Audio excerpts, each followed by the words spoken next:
Entering Kenmore. Doors will open on the left.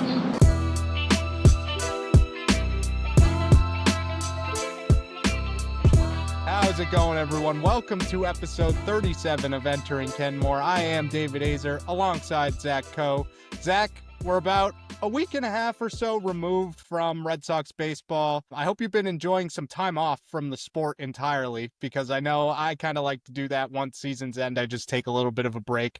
Now I'm locked in on playoff baseball and also some hockey as well. So how are we feeling? Yeah, it's always, I think I said this on the last episode, but it's always nice when the Red Sox are eliminated to kind of just take a step back. I said that I wasn't watching much of the Yankees-Blue Jays series or Mariners-Tigers. I dove back into those ones. I haven't caught either of the ALCS games yet with football on and some other stuff going on, but it's been nice to have a break, especially when you're like us and you're working around it. Like, the 162 really is a grind. I know this was your first season doing it, and one of the things I said to you during the All-Star break was like, I live for the All-Star break, because you just get, it's like a week where you just don't have to, like, I didn't watch any of the All-Star festivities. I watched a little bit of the Home Run Derby, and that was it. I didn't watch the All-Star game. I didn't watch anything. So yeah, it's always nice to kind of decompress at the end of the season, but probably going to dive back into the NLCS tonight when there's nothing really else on. Yeah, I'm with you there. I think I definitely took a break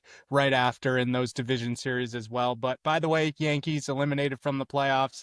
We'll see you in Cancun, Rip Bozos. And that's, what the hell was that? I set up the ring light to try to make my picture look a little bit better, and just fell over. Jeez.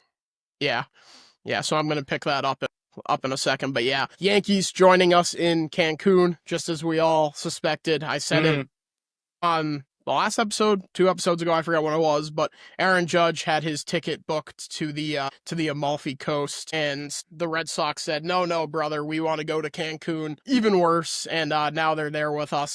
The real shame is that Vlad Jr. was not able to fulfill the prophecy by signing that extension with the Blue Jays, because nobody hates the Yankees more than Vlad Jr. and David Ortiz. That clip of them, they just couldn't get enough of dancing on the Yankees' grave, which is awesome. And then you pan over to Derek Jeter's face, and you know that, like, that just, like, eats him alive. Like, he's Mr. Yankee, and he was just sitting there, like, he's like, all right, Derek, what are you gonna do? You're fucking no better than Anthony Volpe out there, and you weren't for the last 5 years of your career, so I'd probably stop seething. And yeah, real shame that Vlad Jr. is not going to be a Red Sox, and I'll old take expose myself. I was among the people that were like, I'm not willing to say that Tristan Casas is worse than Vlad Jr.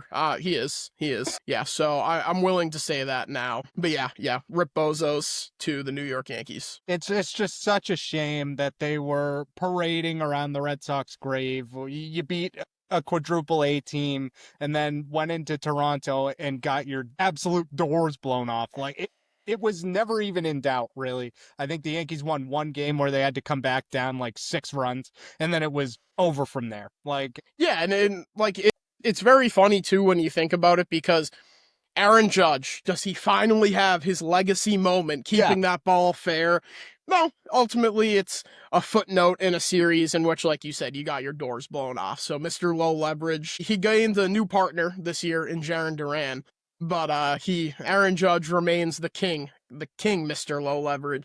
You just absolutely hate to see it. I mean, how long are we going to go where these Yankees fans are now growing up and they haven't even seen a World Series? I mean, well, I guess they did last year, but they haven't seen a World Series win. And no, I would rather fucking miss the World Series than go to a World Series and lose one. No doubt. And what did they lose? 5 or 6 games? I don't even remember. It feels so long ago now, but they were largely uncompetitive that entire series from start to finish. So I don't even really count it. And I don't know if Yankees fans would either. But the point of this episode is not to dance on the Yankees' grave. The point is to recap the 2025 Boston Red Sox season as a whole. A lot of good, a lot of bad, a lot of ugly throughout this season. I mean, we've talked about this season being a roller coaster for pretty much every episode we've recorded since this point, and that remains true to this point, looking back on it. And where do we want to start here? How are you feeling?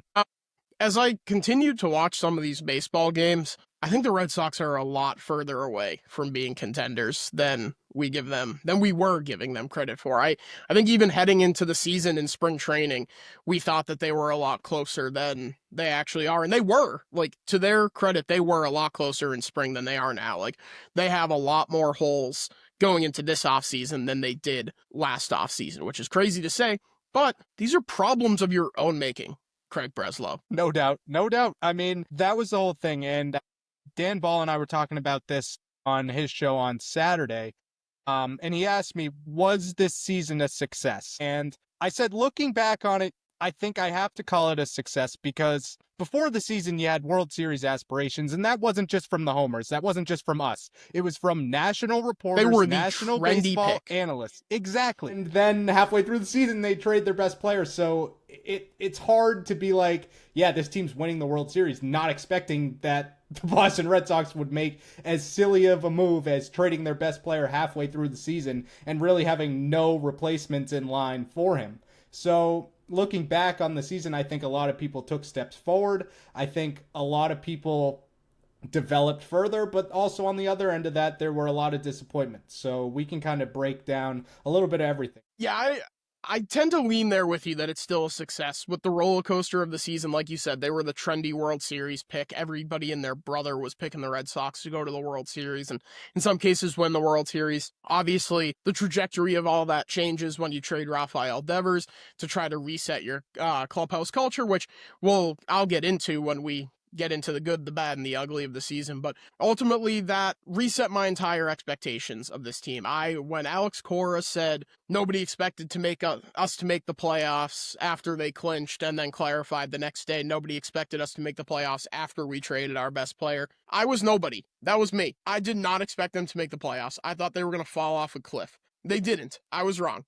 Hand up. But it still is, it's like in a vacuum, yes, you make the playoffs after 3-year drought, and you saw some steps forward from certain guys, but they weren't able to maintain it throughout the rest of the season. Brian Bayo being one, or really the only one, because I don't know how much Lucas Giolito is going to factor into the future of the team, depending on the option and whatnot, and we'll get into the offseason stuff, but I don't know where you stand. I'm not super keen on bringing him back unless it's not really pretty friendly deal. But ultimately, I think I felt that it was a success. Like, you get to the playoffs, ultimately, the injuries happen, and you get your doors blown off by the Yankees in a series that you should have won. You get your doors blown off by the Yankees in a series you should have won. So it's kind of a weird paradox on that front, but you make the playoffs, you get a massive leap from your rotation in Garrett Crochet. Like I said, we'll get into Brian Bayo, but yeah, I think just getting there, getting a taste of it, and now building off of that is a successful season. Like, we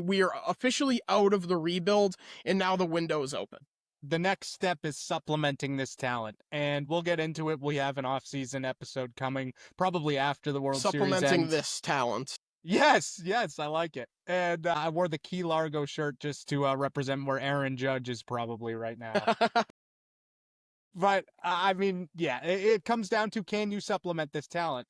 And I think they can. I just, how confident am I that Craig Breslow ponies up, spends some more money? How confident am I in John Henry approving all this spending? I don't know. Still remains to be seen, in my opinion. Speaking of, did you see the Schoenfeld? I forget his first name. Yes, the ESPN. I think it's Dave.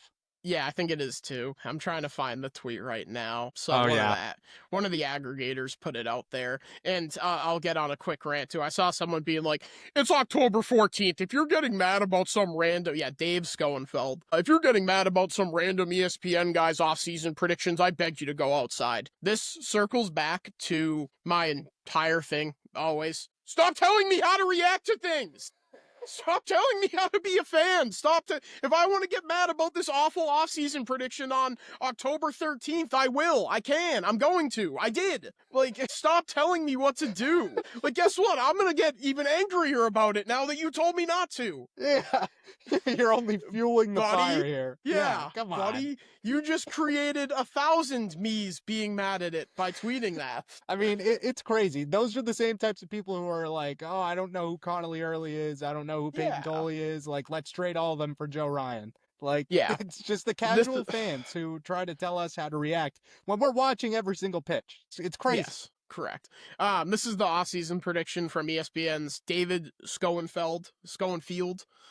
Resign Bregman, Marcelo Meyer to second base. He lists Christian Campbell as the odd man out / most likely to be traded.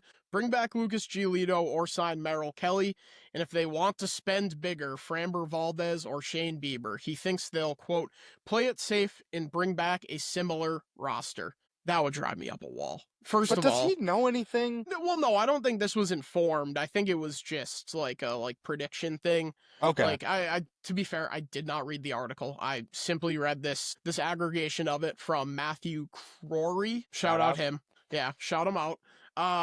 So I didn't read the article. I probably will read the article later tonight, but dude, if they're like, all right, we're supplementing the talent, we're spending big, we're getting risky, Garrett Crochet, you need a number 2, here he is, welcome to Boston, Shane Bieber, I will lose my mind.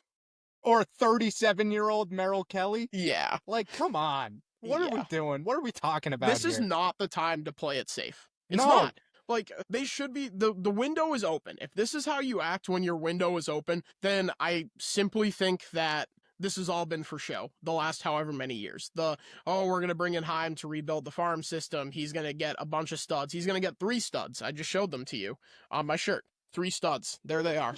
My beautiful little boys. And be like, all right, Merrill Kelly, here he comes. World Series back on. Yes, you're re-signing Bregman, which I don't think is going to be cheap transaction, but you should. You've painted yourself in a corner where you have no choice but to sign Alex Bregman. It's something that I've harped on over and over and over again, that they have no choice but to sign Bregman, no matter the cost, pretty much. So, if that's what they do, then it's just such a catastrophic failure of an offseason. I just don't even know how they justify that to fans.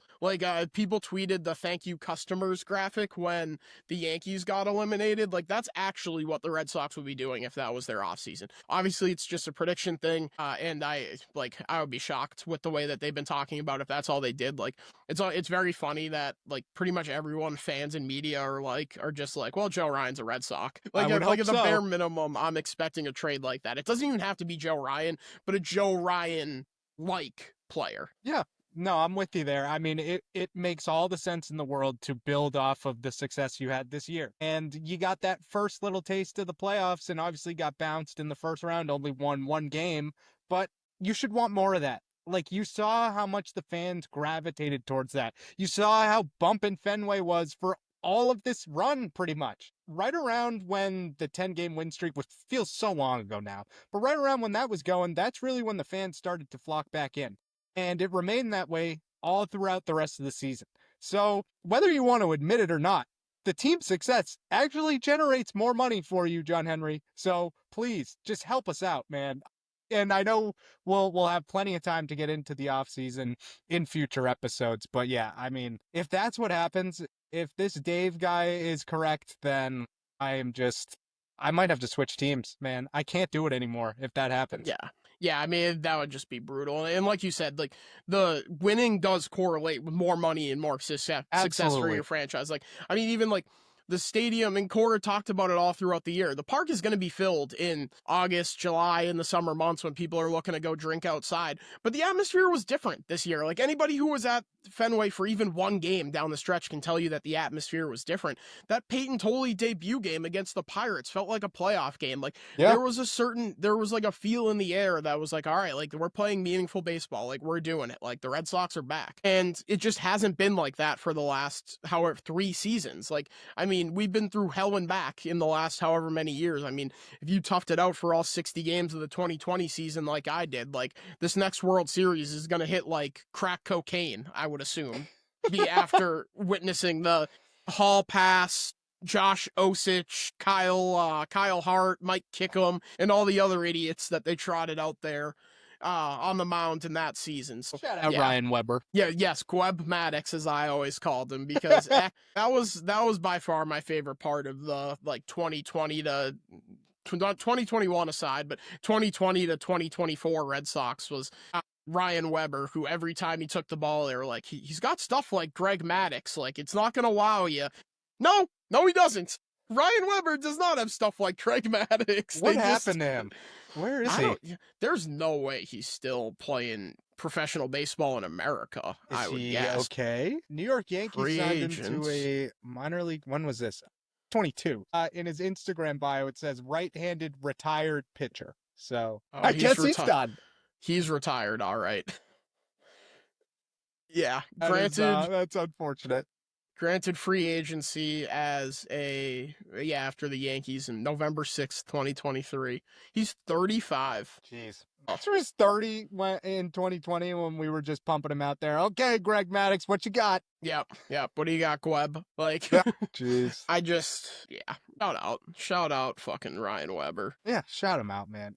I know we did a lot of off-season talk right there, but I think it's time to get into the meat and potatoes of this episode, which is the good, the bad, and the ugly from this season, and a recap as a whole. So we can start with the good. I think we can start with the positives here. I think that the top positive you've seen this season was Roman Anthony. I mean, there's really no debate there. I mean, how he got called up early June and then just took the world by storm and became the Red Sox best player. So much so that when he got hurt, the team just crumbled. The season ended. Yeah, it was over. Like, it was crazy how quickly he just proved himself here.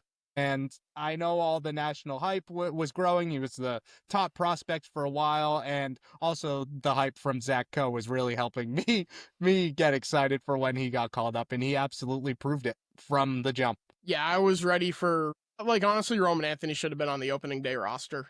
If you don't think so, you're a dumb. They did it to manipulate his service time. And I know a lot of people try to say, Christian Campbell only made the opening day roster because he was willing to play ball on a contract extension. I'm sure that was part of it.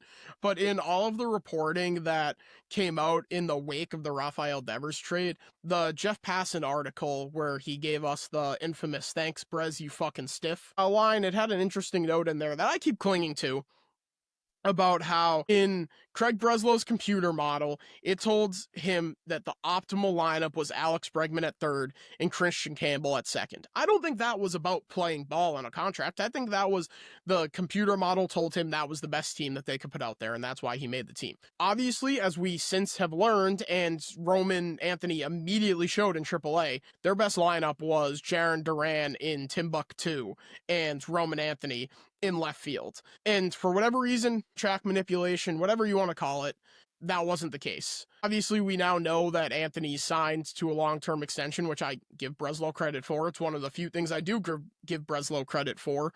But yeah, he's just I've talked about it a lot. For them to trade Rafael Devers and be like, here you go, Roman, here's the keys to the Boston Red Sox. This isn't calling up Wander Franco in 2019 or whatever year it was when he was the top prospect in baseball and saying, all right, here are the keys to the Tampa Bay Rays. Here are the keys to a top 4 organization in the sport. And he said, hold my beer. That's essentially what he did. He came up and immediately asserted himself as the best player on the team. Honestly, I think he's already a top 10 player in baseball, the top 10 hitter in baseball. It's just like you have a guy how rare is it for you to call up a guy and within the first month of him being here, people being like, oh yeah, this guy's going to win multiple MVPs in his career. He is a generational talent in every sense of the word. Yeah, and the extension just adds to that. Like you said, Craig Breslow, a lot of duds this season, but the Roman Anthony extension was pretty awesome. And I mean, especially when it was mid-August where you're like, okay, not much is happening. But Roman Anthony's taken the world by storm, and now, by the way, he's here for 8 more years. And you knew you had him for at least 5 and change with arbitration, but to get those extra 2 years on a pretty good deal is pretty cool to me. And also, it just kind of solidifies that young core. So I think that's another good that maybe we didn't put in the notes is getting a lot of extensions done.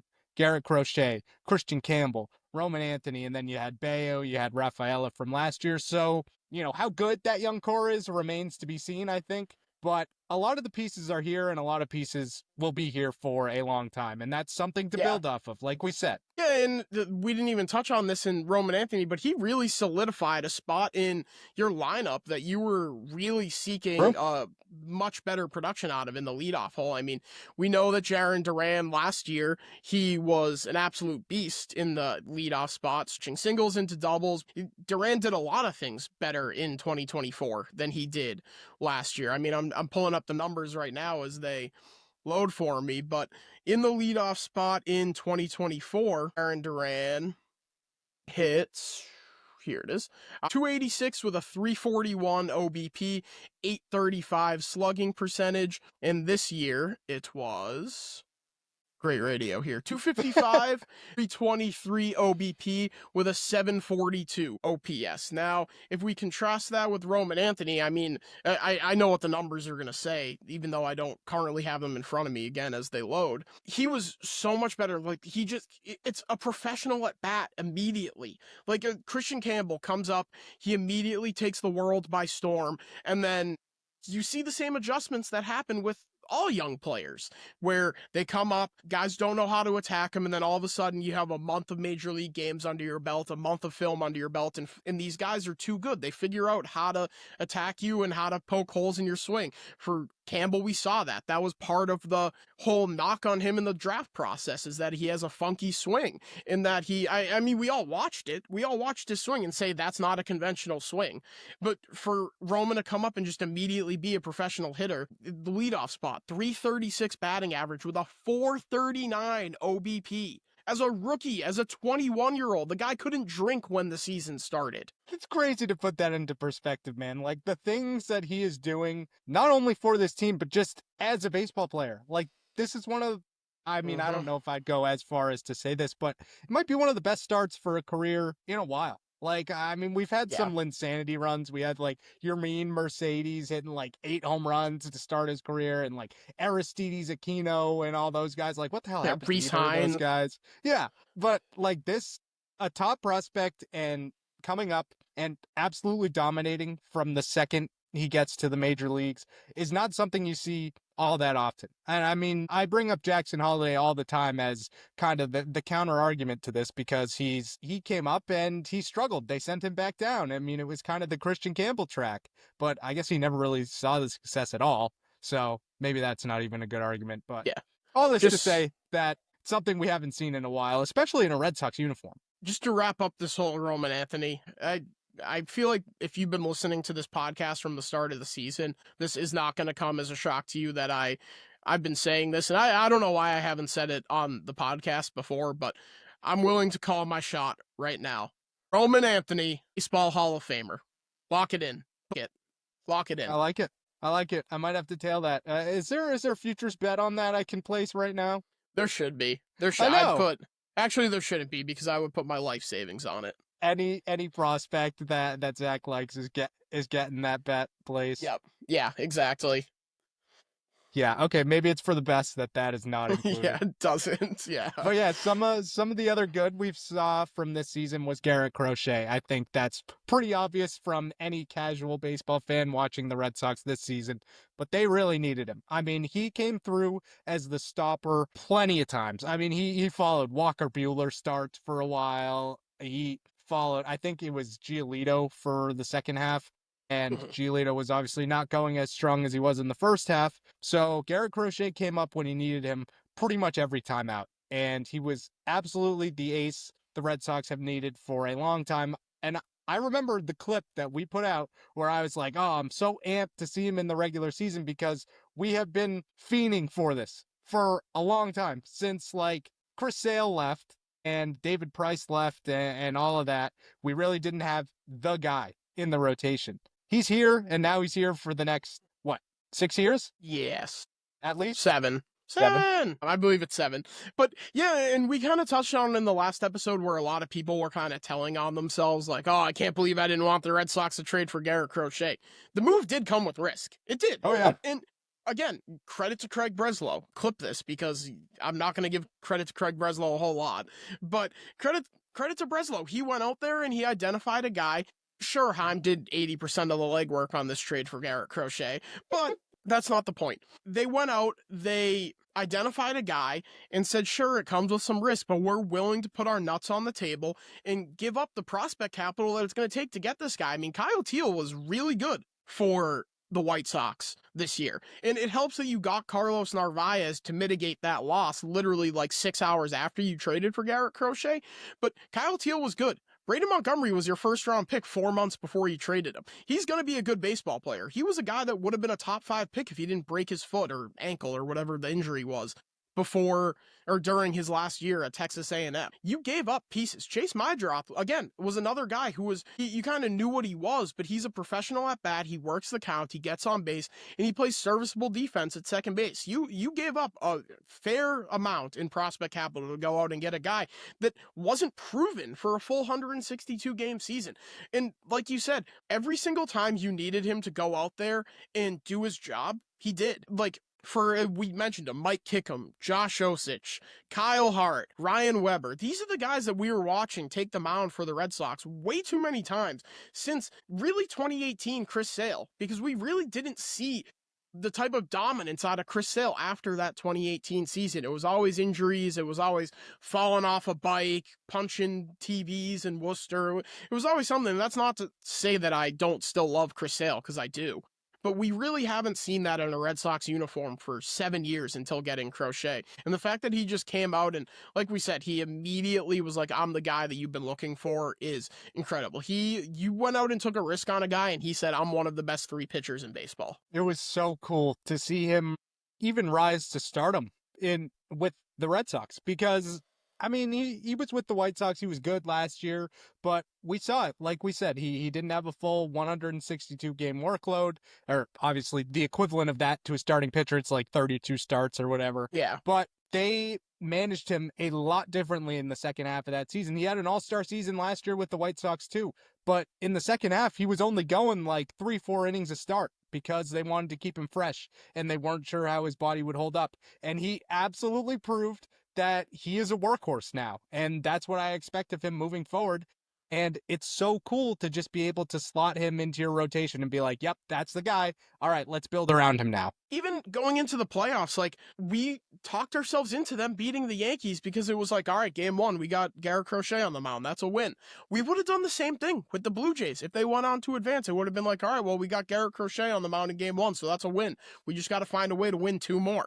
Ultimately, we learned in the Yankee series that they weren't going to find a way to win 2 more. And it wasn't even necessarily the pitching staff's fault. The offense just didn't show up at all, which goes back to, I mean, we're going to get to it in the ugly. I have it in the ugly, the way that the offense performed down the stretch. But for he was everything you could have wanted and more. For you to have a guy that you can go into a playoff series and just be like, that's a win. Like, the Red Sox weren't favored in any of these games besides game 1 against the Yankees, and that's because of Garrett Crochet. Yeah, and I don't have much more to add on Crochet. I think another aspect of pitching that you kind of had some question marks going into the season was the back end of the bullpen. I mean, we were saying, or at least I was saying, that I would let Liam Hendriks be the closer of this baseball team. Now, obviously that didn't work out, but the logic behind it was Aroldis Chapman's been wild his entire career. And we've seen that in the playoffs, and we've seen that bite other teams in the ass, specifically with him. And for whatever reason, Connor Wong was able to figure out that Aroldis Chapman should aim his pitches, and it unlocked something in his age 37 season that we've literally never seen before. And obviously he got the extension done. He's here for at least another year, maybe 2. And not to mention this guy, not to mention Garrett Whitlock, absolutely came into his own again, because we had the whole Daniel Bard experiment. Let's make him a starter. And that didn't work out at all. And I think I mentioned it a couple episodes ago, but he was the one who went to the management, probably Alex Cora, and was like, hey, like, we should put me back in the bullpen. And obviously we saw how that worked out. He returned to form, and they screwed him in game 2 of the wild card round. I'll keep saying that I don't blame him for that, but the back end of the bullpen is now shored up for at least the next 2 years. And I'm totally happy with that. Totally happy to see Whitlock back in the bullpen and absolutely shoving in there. And Chapman as one of the best closers in baseball. I mean, that's a dynamic 1-2 punch. Yeah, and you weren't alone in saying that Liam Hendriks was going to be the closer of this team. That was almost a foregone conclusion in spring training. That was I was the trendy pick with Justin Slayton. People said Whitlock, I said Slayton, but the consensus was that either way, no matter who you thought was going to be the closer of this team, nobody thought it was going to be Aroldis Chapman. No. Not a soul. Nobody was like, when anybody was like, oh, I think it's going to be Hendricks. I think it's going to be Slayton. I think it's going to be Whitlock. There wasn't a single person being like, I think it's going to be Chapman. If there was, credit to you. You were 100% right. He was, honestly, like, I think you could argue he had the best season that a Red Sox closer has had, aside from maybe 2013 Koji Uehara. Yeah. Like, that's how good he was this year. And it's a shame that it comes in a season that ultimately your offense fails you. And hopefully he can recreate that moving forward. But to then get him locked up for another 2 years, like, if he pitches 40 innings and is healthy at the end of the season, then he's there for another year, being next season. It's incredible. And your guy, Garrett Whitlock, finally returns to form, goes back to, I think you could even argue that he was better than 2021 Garrett Whitlock I down agree. the stretch in this one. And you finally have a role for him. We spent so many years, 2-3 years now, saying, oh, is he going to yo-yoing him between a starter and a reliever? Is he going to be a 2-inning reliever? Is he going to be a 1-inning reliever? You finally found your role. And I think Justin Slayton finally started to unlock some things at the end of the season there. Obviously, he comes back from the injury, and it was like a growth on his shoulder. Something weird, yeah. Yeah, it was something weird. And he came back and he was horrid for the first, call it, 6 appearances in that one. And then his final 6 appearances, 5 1/3, it's a 0 ERA. He only allowed 1 hit in those 5 1/3, strikes out 3. So the swing and miss stuff still isn't there. But if he can get back to that form that he was in before the injury, I think you really have a dynamic back end of your bullpen. Like, and sure, there's still room to supplement it. Like, I think they could probably use another arm back there, just that is a little bit more solidified, and I think they would tell you the same. But for once, you're going into an offseason where bullpen, like, I feel like every single season, bullpen help is a major area of need for all the contenders going into free agency. And for once, you're not a part of the group that it's like, all right, well, we need bullpen help. Yeah, like, you're not going into this offseason being like, we need a closer again. And it felt like we were doing that for the past, like, 3-4 years, really since Kimbrel left. And even still, Kimbrel wasn't that great. So, I mean, it's just cool to be like, okay, or not be like, okay, what journeyman closer are we signing this offseason? And probably he's only here for a year or two, like Kenley Jansen. So to have that locked up, and like you said, I think they do need to supplement a little bit. Steven Matz is, maybe he comes back, I don't know, but I do think they need to bring in another high leverage righty. I mean, I know Whitlock can be that guy. I think Slayton can be that guy too, if he keeps up what he did after the injury, after that second half of the injury. But even still, I think they were still a bit too lefty heavy in there, and could probably use a little bit more balance in the future. Yeah, I completely agree there. I mean, I don't know what the free agent class looks like in terms of relief arms, but like you don't need much. You just need a guy, like a veteran guy that you know can go in there and get outs for you, because like, you can't bank on Jordan Hicks, obviously, and unfortunately, he's here for another 2 years. Steven Matz is a free agent. I mean, we've seen it with Zach Kelly at times. We've also seen him be horrendous at times. That's not a guy I'm banking on.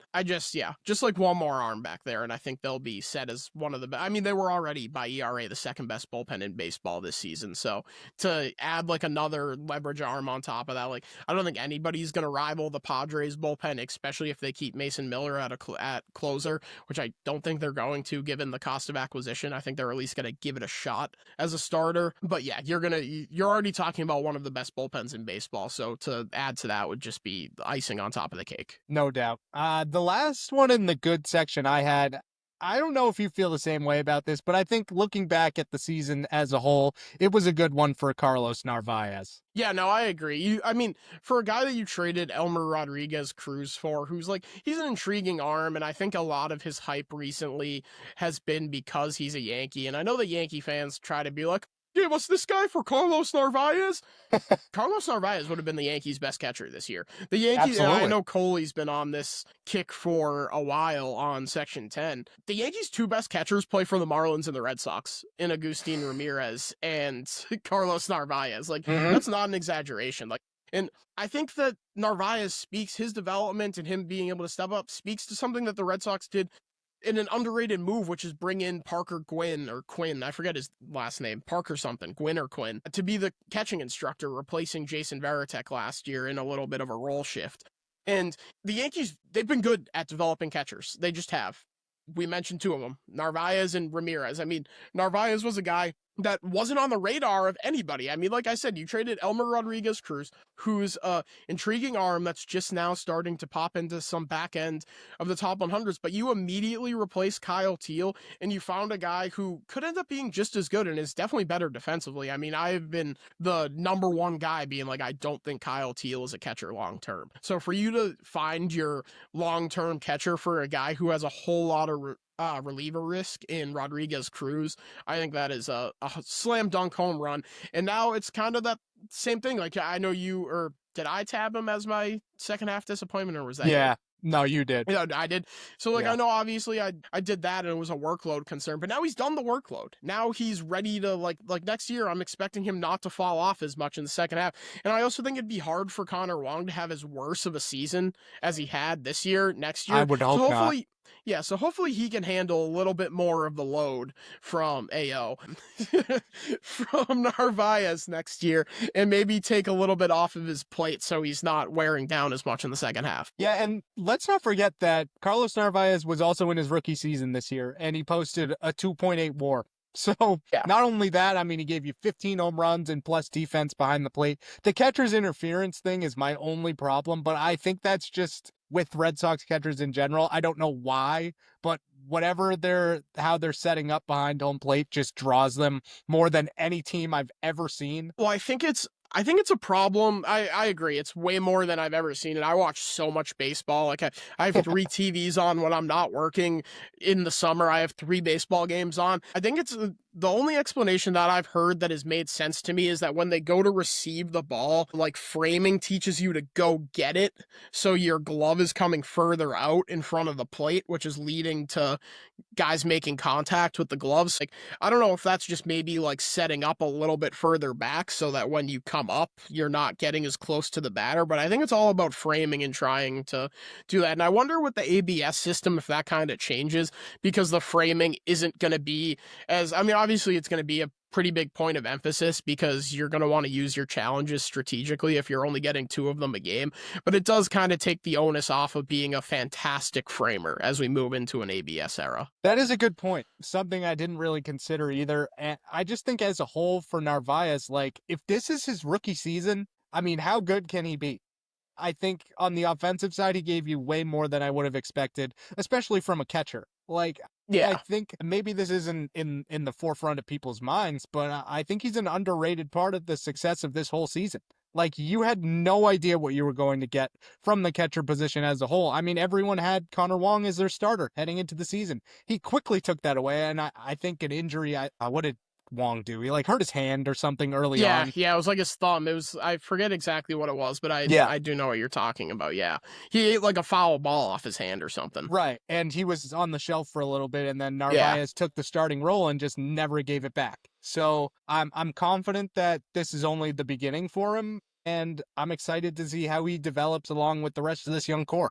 Yeah, and I'm looking at it now. In pop time, minimum 20 attempts to second base. Carlos Narvaez was 10th in baseball. Well, I guess it would be tied for 10th in baseball with a 1.92 pop time. I mean, that's really elite defense coming from a guy who's only a rookie. And to me, like, that's all I care about in my catcher. Like, if whatever he gives you offensively, which I think we like you just said, what he gave you offensively was perfectly fine by me. If he repeats that year over year while continuing to give you 98th percentile caught steal above average, 88th percentile blocks above average, 85th percentile framing, like, that is more than good enough for me. No doubt. I'm totally with you there. It adds to this young core in a piece where you really weren't expecting anything to factor in from the catcher position. So I'm just amped to see not only how he develops, but how he develops with these young pitchers.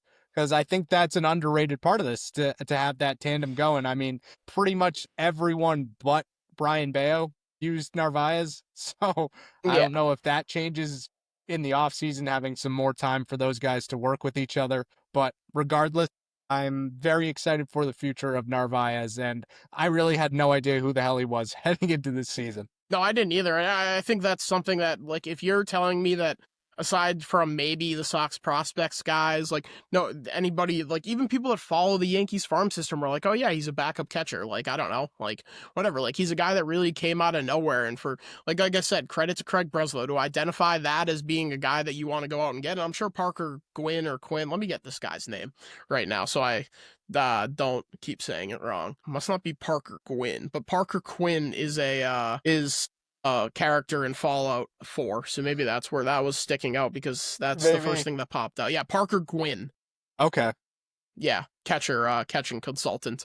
Shout him out. Shout out. Yeah, shout out. I'm sure that's a guy where he said, like, hey, I was just with the Yankees. This Narvaez guy has something there. And, like, and that goes back to the GM conversation. Like, that's part of the reason why I think they need to have an outside hire as the GM, because if you don't bring in Parker Gwynn to revamp your catching development, you maybe never find Carlos Narvaez. No doubt. Did you have anything else for the good parts of the season? I know we kind of just rattled off a few points. I know there was more that we could get into. Trevor Story, I think, Right. is in the good. He Deserves was some love. arguably your team MVP. I think if you told either of us in May that it was going to be a conversation whether or not he was going to opt out, we both would have laughed right in your faces. Absolutely. I don't think he's going to. I think he'd be stupid to, but it at least has become a conversation, which I think is crazy. I said it in the last episode. I think he's washed in terms of playing shortstop, but the bat is still there. He swiped, 27 bags for you? Something like that. Yeah.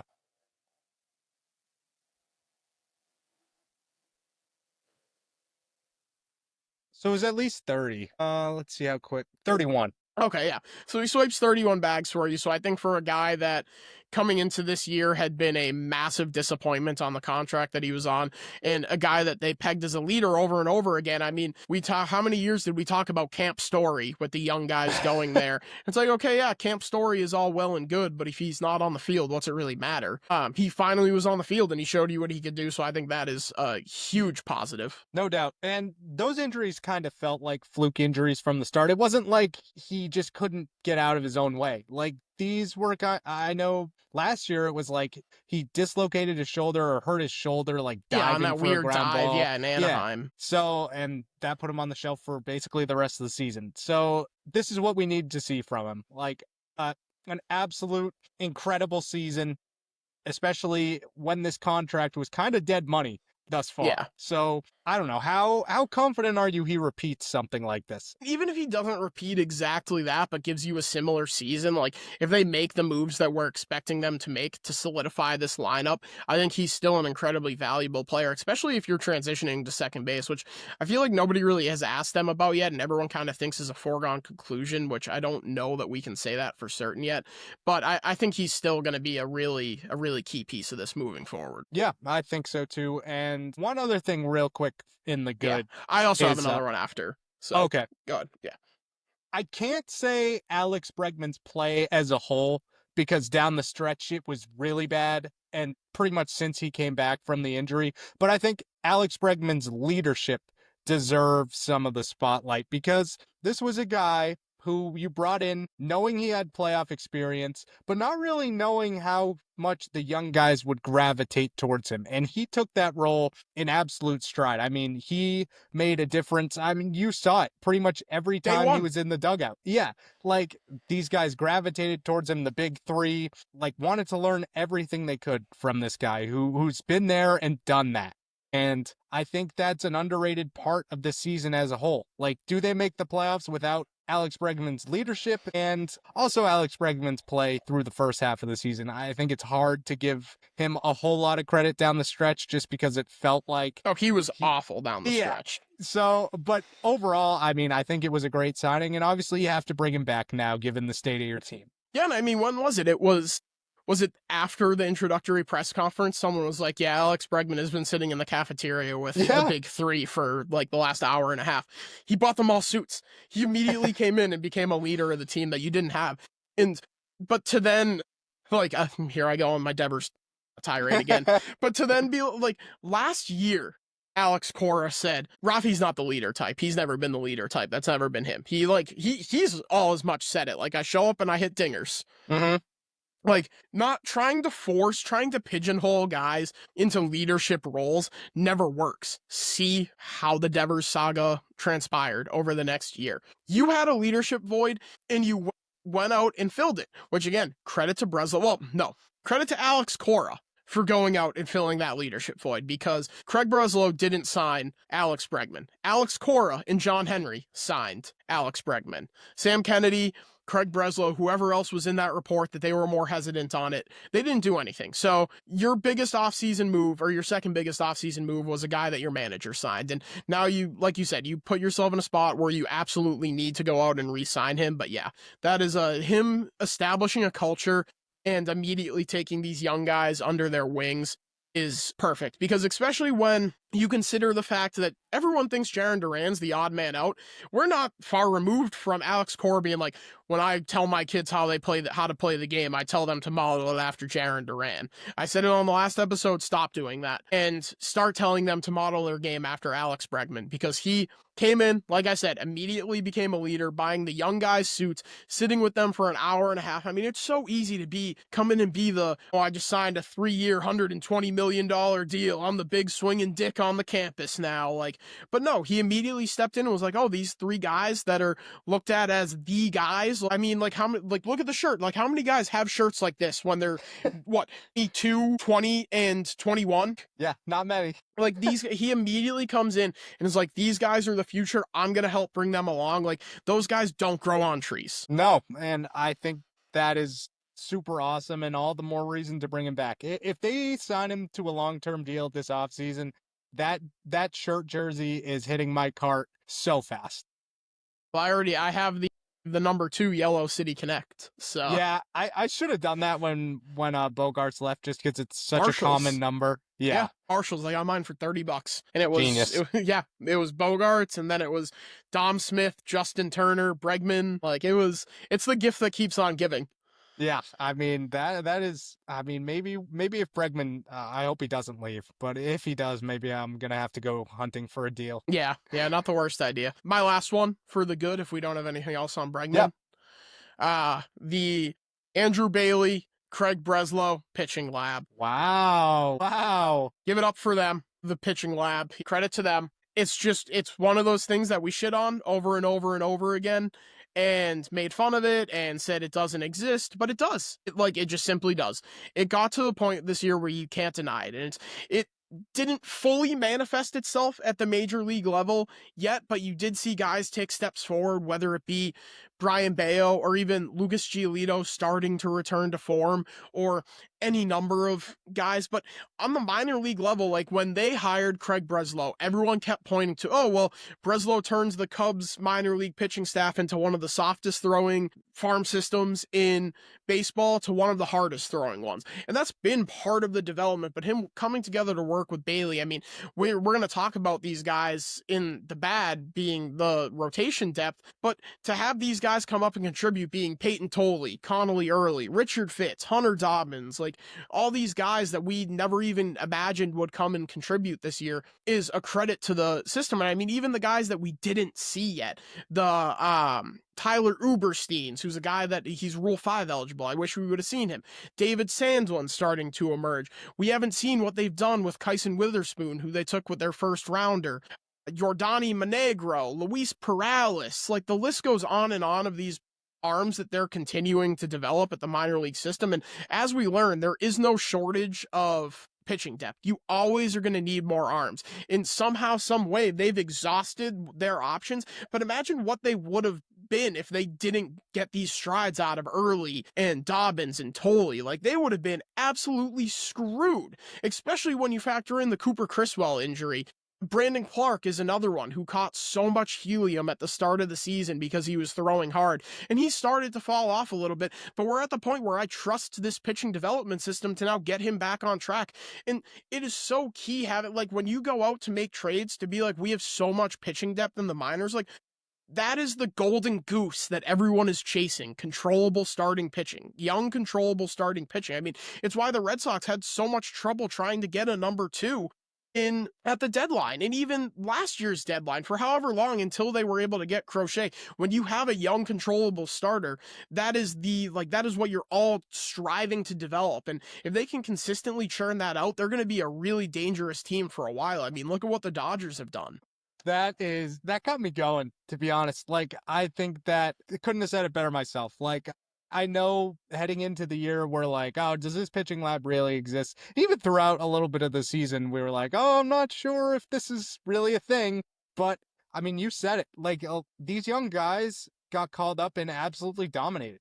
And even Peyton Tolley for his first start, I know the secondaries are still a question mark there, but even out of the bullpen at times he showed flashes. So I'm still willing to call that a win. And you His rushed him first along. professional season. Right. He started the year in low A. Exactly. So you didn't give him enough time to develop simply because of need. And, the upside was there. But I think this might transition into the bad because the depth was not there at the start of the season. Like, we started the season being like, okay, Cutter Crawford may make the opening day roster, may be healthy enough to make the opening day roster. He might not. They're like, okay, now he's going to miss like a couple weeks, but he'll be back. And then somewhere along the way, the Red Sox were like, yeah, we actually sent Cutter Crawford to hell for 20. You're not going to see him at all. So Well, I don't know what happened. He had an injury that wasn't baseball related after, right? That's what actually sidelined him. But even that was a guy that we were kind of looking at, like, we should have him. Like, you have Houck go down. Like, I mean, like I said, they definitely had their fair share of pitching injuries, and it ultimately came back to bite them. So, like, I would say that the rotation depth is a bad, but it's also like it's a mix of bad and bad luck. Like, you don't foresee Giolito. Like, I mean, I guess maybe you could argue they should have seen Giolito wearing down, coming off of Tommy John, pitching a full season and his workload. But, like, it comes back to the deadline. So, like, yes, the pitching depth was bad, but a bad deadline only further emphasized the rotation depth running out. Like, I think they had a mix of bad luck and didn't have enough good quality arms. Like, to have Cooper Criswell immediately go down when you send him back down to AAA after that good performance against the Astros, and I know where both of us stand on that performance against the Astros, but that is still pretty shit luck. Absolutely. And I think there are teams like the Dodgers who can just withstand pretty much any injury to their rotation and still be fine, still be in the NLCS and 3 wins away from the World Series. I don't think the Red Sox are at that point yet, but I see that developing. Like, and when you look at the Dodgers, I mean, they didn't have Emmett Sheehan for a large part of the year. Blake Snell went down for a while. Glasnow went down for a while, and they just keep churning them out. Sasaki was bad and then went down for a while, and he's started to kind of find himself in a bullpen role right now. Like, obviously, long term, he's still a starter, but they get a step forward from Yamamoto. Like, obviously, like, the Dodgers, in a lot of ways, are still the, like, standard for developing pitching. But I do think it's a little bit concerning how often their guys go down. Like, they really run guys into the ground and churn through starters. So I think there's stuff to glean from what they're doing and also stuff to be like, okay, well, maybe we don't want to be exactly like the Dodgers. Yeah, that's a good point. I mean, Blake Snell, I guess, has never really been healthy. I mean, he's won 2 Cy Youngs, but aside from that, he's been hurt for a large portion of his career. He's going to have such an interesting Hall of Fame case when it's all said and done, because he's one of, like 4 guys that have won a Cy Young in both the American League and National League. And he's been really dominant when he's been on the field, but it just hasn't been super consistent. It'll be really interesting to see where he lands when it's all said and done. Yeah, but I mean, back to the pitching depth, I think that's something that can be further developed. Like you said, there are so many young guys in the minor leagues of the Red Sox system that you haven't even seen before. And I think a lot of those guys, people are super high on. So how much do they go out and add to that depth in free agency? I think you probably want to add more on the front line end rather than like, we have a bunch of 5s in AAA, I think, with the potential to be more than that. Where do you see that number 2 come in? It has to be through free agency or a trade. Oh, yeah, absolutely. I don't think you're going to see any of these guys take a step forward and become that number 2 as encouraging as Connolly Early's performance was in the playoffs and down the stretch. I think if any of those guys any of those 2 guys being Tolley or Early are in your opening day rotation, they either absolutely shoved in spring training and gave you no other choice, or something went horribly wrong in the offseason. I agree. Like, I think both of them need more time to develop, but it was cool to see them in a short flash, and that doesn't dissuade me from thinking they're going to impact the team down the stretch or down the line. But it's it's more of a need thing right now, and I Yeah. think Well, guys are always use... going to go down. Like, Right. these situations always tend to sort themselves out. Like, you can, and Breslow harped on it in the end of season presser, you can never have enough pitching depth. So for those guys to start the season in AAA shouldn't be looked at as a negative. It should be looked at as a massive, massive positive, because you have two quality arms that you know can come up and slot in and be effective. Or, well, one quality arm that you know you can slot in and be effective, and another that you hope can take the step forward necessary to be that guy in Tully. With more on the way, I think. Yes. Like Perales Yeah, and but Perales is Witherspoon the guy and... you're going to see next year. It'll be interesting to see how they deploy David Sandlin. They moved him to the bullpen at the end of the year last year, which a lot of people think that's going to be his sticking point, but he was awful in that role down the stretch, which is why you didn't see him in the big leagues this year. But yeah, there are more guys coming, like you said, Witherspoon. We'll see how things pan out with Tyler Uberstein in the Rule 5 draft. Yordani Monegro, who's probably going to be sidelined for most of next season with Tommy John, but it'll probably be a pretty similar situation to Perales, where you'll start hearing his name get floated around in like August of next season, and then he'll be an AFL guy, which, I don't know, quick aside, Perales was touching 101 in the Arizona Fall League. So that's pretty sick. neat. Yeah, love to see that. Hopefully he gets a shirt. I don't know if it counts, but I feel like it must. It must, yeah. But regardless, I think Perales will factor in some form next season, and I'm really I'm really excited because he's been hyped up for a while. But yeah, a couple other bad things I had. Connor Wong, I don't think I really need to get into much depth there. We kind of already did, but bad for sure. The two of us have as many home runs as Connor Wong did this year. Did he really? He hit 0. Yeah, he didn't hit any. That's crazy. I mean, yeah, he didn't have an extra base hit until like July. Yeah, he missed all that time. Generous. Yeah, he missed all that time, so that kind of factors into it. But yeah, it was really bad, really, really bad. Like when you're like, let me pull up this Savant page just for shits and giggles. I mean, like to me, Connor Wong's entire value came from him pressing the right pitch comm button in Aroldis Chapman's ear for him to be like, wait a second. I need to aim these pitches. Okay, so I was kind of going into it saying, like, I don't think that they need a backup catcher option in the offseason. I think they do. You can deal with the offense, whatever. I mean, we know what the offense was. It was a 190 batting average with a 500 OPS, but the defense is still just really bad. 6th percentile blocks above average, 1st percentile caught steals above average, 55th percentile framing, 39th percentile pop time. Like, if you're gonna be below the Mendoza line backup catcher, you better be an elite defensive guy, and he's just not that. No. Could we see them bring in another backup catcher? I wouldn't be surprised at this I wouldn't point. either. One thing Cotillo kept harping on when people talked about that at the deadline is, like, Connor Wong is like the exact guy that teams would target to be a potential backup catcher and hope you can figure something out with him. So, like, do you already have that guy and just hope you can piece it together? I guess. It depends on what the market looks like. I mean, also, how many more years of arbitration does he have? Probably like 1 or 2 at most. Really? I don't know exactly. Let's see. Good radio. Hold on. Yeah. Be right with you. This doesn't even say. What? Oh, let me see if I can grab it. Arbitration. To see the rest of Connor Wong's contract breakdowns, I have to sign up for premium now? What the hell? We lost Spot Track to capitalism? That's crazy. There's no way. I mean... Yeah, sure did. That's tough. This cannot be true. Every single player now, I can't see their contracts? Oh, no. I guess it's just irrelevant, people, because I can see Mookie Betts just fine. Oh, that's weird. I didn't mean to call him irrelevant, but he kind of is. So, but yeah, we can move on to another thing. I know we probably don't want to spend too much time on Connor Wong. So the next thing I had on the bad list was Christian Campbell's development, because like we said, Christian Campbell was probably only on the major league roster because he wanted to play ball on the contract. I mean, that's debatable. I don't think so. I push back on that. Yeah, I mean, and with the computer model, like, yeah, I think that's always knew going into the year that Craig Breslow loved his computer models, and obviously it said that the best lineup was Christian Campbell at second, and it was for like a month. And then he got hurt, and it was like a weird like rib thing, right? Yeah, it was it kind of sounded like it was similar to Casas. to Casas, which on the last episode of Section 10, Coley was saying, like, I don't know why anyone isn't talking about this.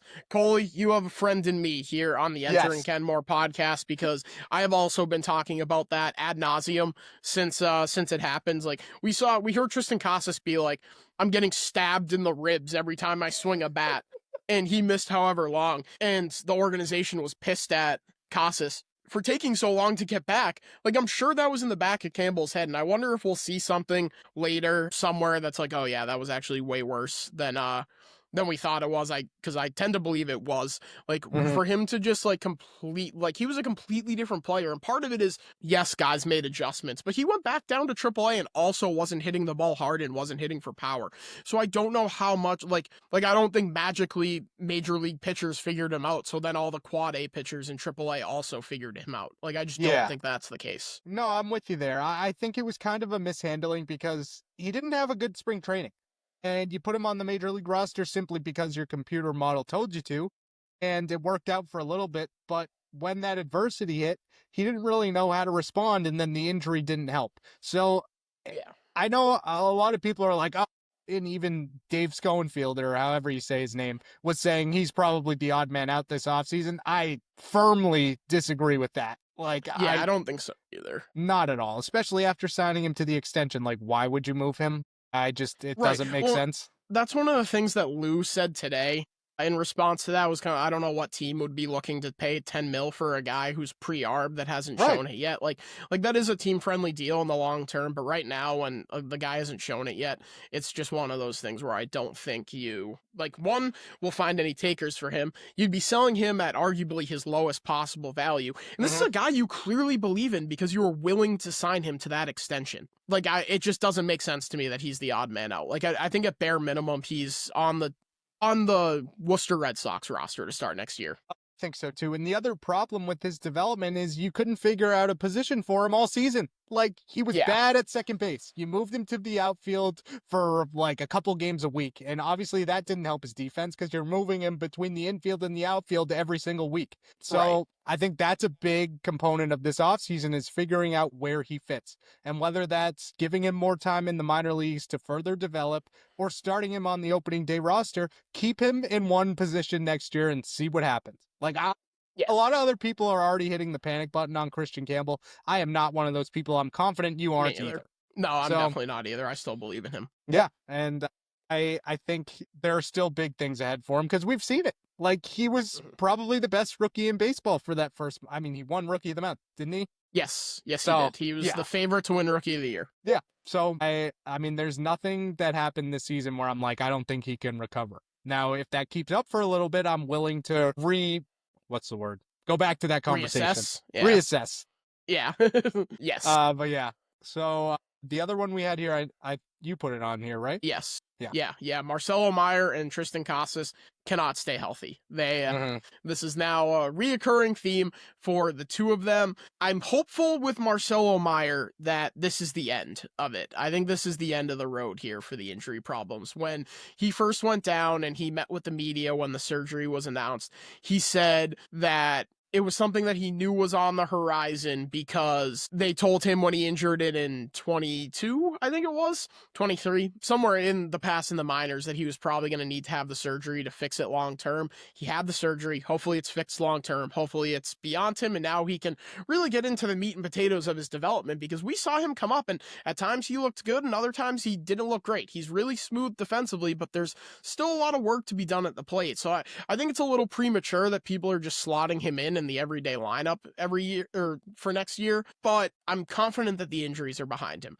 For Tristan Casas, I'm not as confident because it's something different every single time. And we still like, we talk about the 2023 Tristan Casas. It's like the Mr. Krabs meme of them sitting around the campfire and his like eyes are rolled into the back of his head.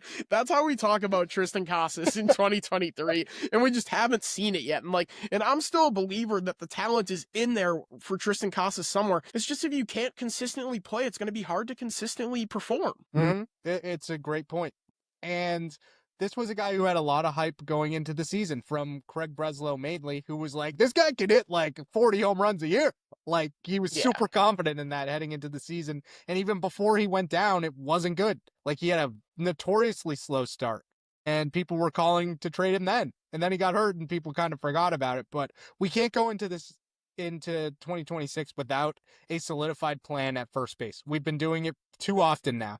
Yes. Yeah. Yeah, completely agree. And on Meyer, like, I think he probably needs more time to develop in the minor leagues as well, simply because of the bat. The defense is there. The defense, I think, will be there for the long haul. But at a certain point, I'm like, I need you to hit the ball, man.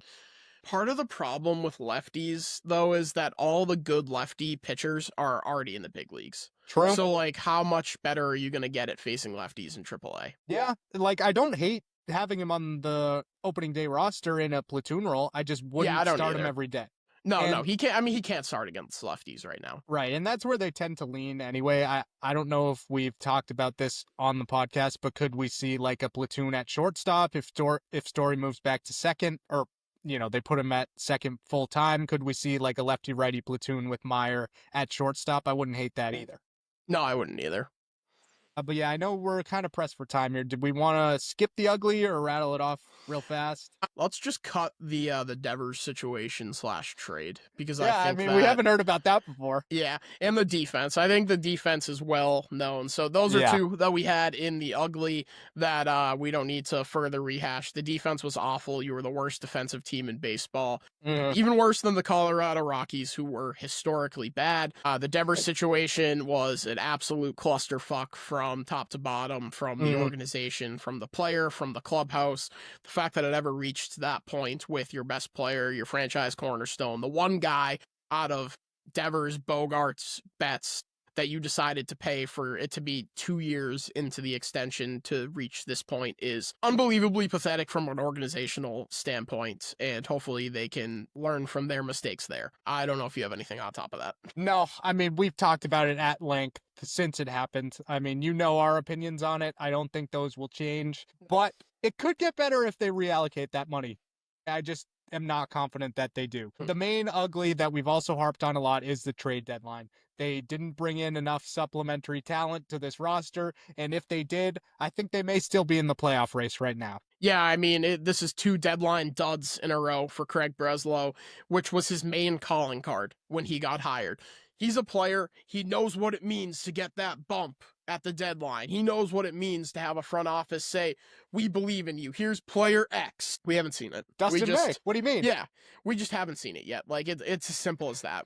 For Xander Bogaerts crying on the field in Houston because Christian Vasquez got traded, which, like, cry all you want, Xander Bogaerts. I don't give a shit what it does to the clubhouse to trade Christian Vasquez. To get Wilyer Abreu for 6 months, not even for 2 months of Christian Vasquez is incredible business by him. You could argue it's his best move that he made here, but it just wasn't enough. We saw it.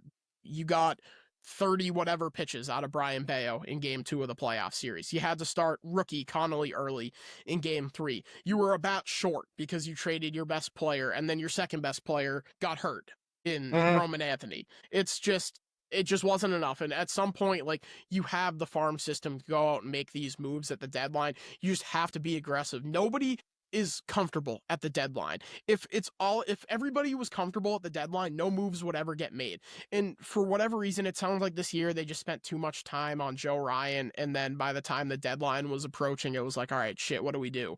And they had to pivot to Dustin May and gave up more than you should have for that guy who gave you nothing, and then you banished to the shadow realm, and now he's a free agent. Like, a big part of the return for Devers was James Tibbs. I mean, he was a first-round pick. Like, and to ship him off to the Dodgers for a guy who gave you nothing is bad, pathetic, no good. Steven Matz, he was good. He was fine down the stretch. It's exactly the type of move that you look at and say, that's a nice move at the deadline. If it was supplemented with something bigger, or even more moves like that, like more additions like Steven Matz who come in, contribute, are solid, you have no complaints about them, fine. It is what you gave up. Blaze Jordan, a Rule 5 guy that they just didn't seem to love too much because he was a guy from the previous regime. Like, it didn't seem like they were going to protect him, which I wish they would have done that with more guys in that were Rule 5 eligible. Identify guys they did it 2 years ago. They traded like 6 Rule 5 guys to get Luis Garcia. Yeah, I mean, Like, that didn't work out well, but at least you no, cleared the obviously debt. not, but at least you got something for them. Like, I think Mhm. Tyler Uberstein's a guy that you're going to lose to the Rule 5 draft. I'd have to go back through the list and see who there are, but I'm sure there are plenty of guys that you're going to be at risk of adding to the 40-man or losing, and they're not at a point with the 40-man where they can just DFA guys or, like, even just put them right on to not risk losing them. They're at a point now where the rebuild is done. Like, the 40-man is full of guys that can contribute. So, like, how many of these guys are you going to lose because you simply don't have the 40-man spots for them? Yeah, I'm with you there. The only other ugly thing we had was first base, which we kind of already addressed with Casas. Yeah. Did you have anything else? No, I don't think so. I mean, there was a lot of ugly. Like, Right. like I said, I think they're further away than people thought, and they did it with the stopgap first baseman again after Casas went down. But I think you hit the nail on the head there. Like, we can't go into next season being like Tristan Casas is the everyday first baseman. He's even a guy that I think would maybe benefit from going to Worcester.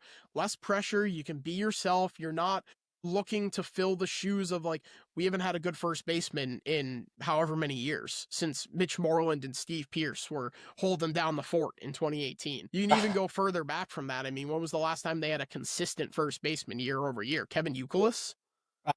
Yeah, really. Like, Yeah, then we're talking about like a time when you were still in diapers.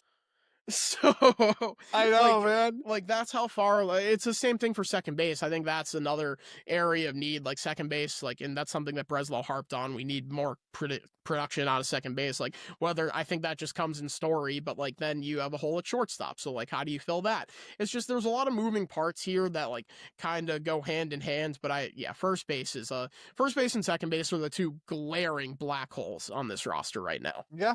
And I think that'll about do it for the season recap.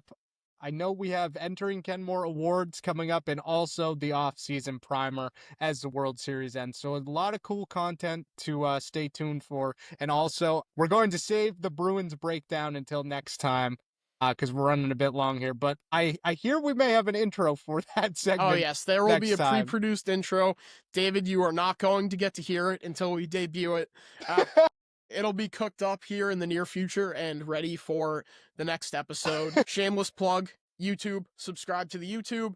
It's going to be more than just entering Kenmore content on there. It's going to be content from me and David. You're going to get some college hoops content from me and my Ramble On podcast if you're a loyal Chicago Hoops fan. My guy, AJ in Dover, big Red Sox review caller, fellow Loyola alum. He should tune into that if he is tuning into this pod.